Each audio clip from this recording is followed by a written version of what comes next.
Hey everyone, welcome back to our channel. Today I am going to show you how to speed test your RAM. Alright, first things first, let's fire up command prompt.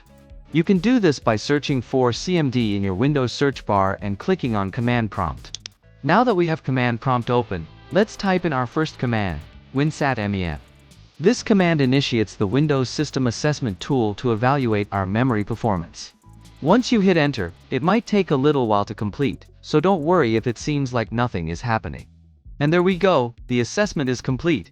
Now, let's take a closer look at the results. As you can see, we have several metrics here, including memory throughput, latency, and bandwidth.